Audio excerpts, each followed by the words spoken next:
Salut à tous, c'est Alex Molik. Alors j'espère que vous allez bien les amis et que vous n'êtes pas en train de fondre comme une glace au soleil. Alors je me répète, mais dès demain, vendredi 6 juillet, c'est le début du Mans Classique. Et ce, jusqu'à dimanche. Le Mans Classique, c'est un événement vraiment à part, où l'ambiance générale n'est surpassée que par les plateaux exceptionnels. Donc oui, si vous voulez voir des voitures exceptionnelles du genre des groupes C, une McLaren F1 GTR, des MC12 GT1, des 250 LM et des Porsche 917, eh bien vous ne pourriez pas dire que vous n'étiez pas au courant. Revenons-en à nos moutons. Hier, c'était le 4 juillet, the 4th of July, la fête d'indépendance américaine. Du coup, forcément, j'avais envie absolument de vous parler d'une voiture japonaise, mais non, américaine bien évidemment. Et oui, car Dodge a sorti une toute nouvelle version de sa Challenger plutôt musclée. Allez, on va voir tout ça. Dodge Challenger Hellcat Fireworks, let's go!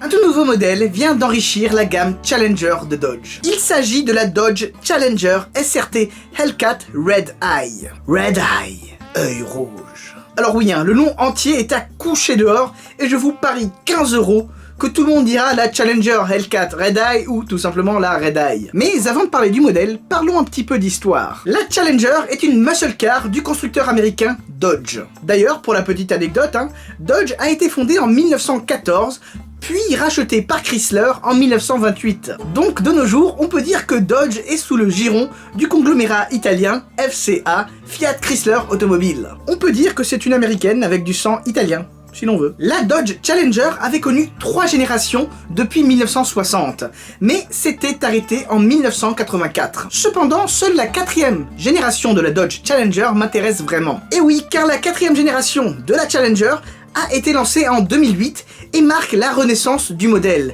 et plus généralement la renaissance des muscle cars. En effet, c'est vers ce moment-là que la plupart des grands constructeurs américains décident, presque de concert d'ailleurs, de redonner vie à leur modèle, à leurs muscle cars. Le tout sous un look néo-rétro. C'est bien dans les vieux pots qu'on fait les meilleures confitures, non? Le concept est assez simple, Tu gardes l'identité visuelle d'un modèle iconique tout en le modernisant. C'est la période du grand comeback de la Ford Mustang ou encore de la Chevrolet Camaro. Et donc de la Dodge Challenger également. Ouais, mais sinon, c'est quoi la différence entre une Dodge Challenger et une Dodge Challenger Hellcat?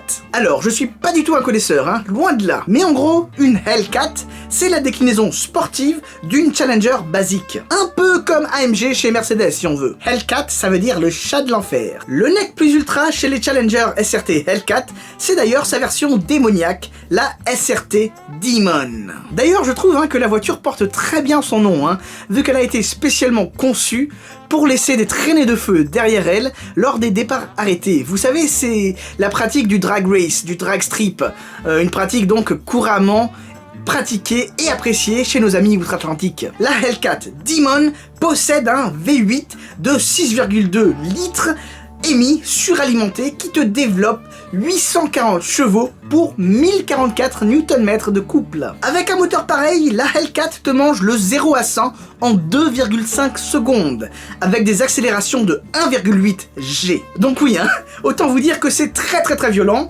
et qu'il ne faut pas la laisser aux mains de conducteurs inexpérimentés, sinon c'est le mur direct. Petite anecdote, seuls 3300 exemplaires de la Dodge Challenger SRT Hellcat Demon ont été construits. Personnellement, j'aurais trouvé ça beaucoup plus marrant qu'ils en construisent 666 exemplaires, non?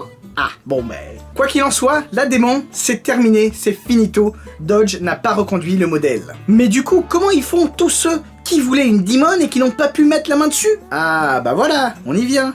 La Red Eye. En effet, ce nouveau modèle vient se placer directement entre la Challenger Hellcat version 2019 et la Demon de 2018 qui reste quand même le top. Beaucoup trop violente pour certains, la Red Eye devrait faire l'affaire en trouvant un juste milieu. Comment reconnaître une Challenger Hellcat Red Eye? Alors, même si c'est pas toujours facile de s'y retrouver dans la pléthore de modèles à travers les restylages, et d'ailleurs je suis le premier à m'en plaindre, mais là pour le coup c'est plutôt facile. Il suffit de regarder le capot. En effet, la Red Eye possède une double aération sur le capot, petite nouveauté qui, ça facilite la tâche. L'intérieur est plutôt rustique quand même, hein. Ça fait méga rigide, presque austère. En gros, j'ai l'impression qu'il n'y a aucun indice qui te fait comprendre que t'es dans un vrai gros bourrin. Car oui, la Red Eye, c'est quand même un gros bourrin. Car oui, hein, sous le capot, la Red Eye reprend le moteur de la Demon, à savoir le V8 6,2 litres. Toutefois, celui-ci ne développe que 808 chevaux et 959 Nm de couple. Moins que la Demon, mais ça reste plus que nécessaire pour le commun des mortels, même les plus téméraires. Petite anecdote que j'ai trouvée assez surprenante, à plein régime, la bête consomme jusqu'à 5,4 litres par minute. Oui, par minute. Alors, je savais les américaines gourmandes, mais je n'en demeure pas moins surpris. Avec ce moteur, la Red Eye peut quand même te taper un 0 à 100 en 3,5 secondes, soit une de plus que la Demon. Mais enfin bon, les deux voitures n'ont ni le même poids, ni la même finalité. Donc pour résumer, si j'ai bien compris, la Red Eye, c'est une façon détournée de mettre la main sur une Demon sans mettre la main sur une Demon. Paradoxalement intéressant. Cependant, si vous aimez les américaines, hein, eh bien je suis navré pour vous, car la Red Eye n'est pas importée en France, comme beaucoup de modèles américains d'ailleurs. Et oui, seuls les Amerlocs auront le plaisir de l'acheter, contre environ 57 000 €. Une chose est sûre, c'est qu'au niveau du rapport puissance-prix, ils sont très durs à battre les Américains. Voilà, cette vidéo est désormais terminée, j'espère qu'elle vous aura plu. Et vous en pensez quoi de la Dodge Challenger SRT Hellcat Red Eye? Ah merde, je l'ai dit. Bon, j'ai que de la petite monnaie, hein, ça te va? Est-ce que, comme moi, vous pensez que cette auto c'est un petit peu du marketing? En gros, te faire acheter un truc comme si c'était un truc sans être le truc. Hein? Abonnez-vous à mon YouTube pour ne rien louper des prochaines vidéos. C'est très important car il y a du lourd qui arrive. Je vous le dis tout le temps, mais c'est vrai. Et surtout, ne l'oubliez pas, on n'a peut-être pas la même voiture, mais on a la même passion. Sur ce, je vous dis à très bientôt. Ciao, ciao.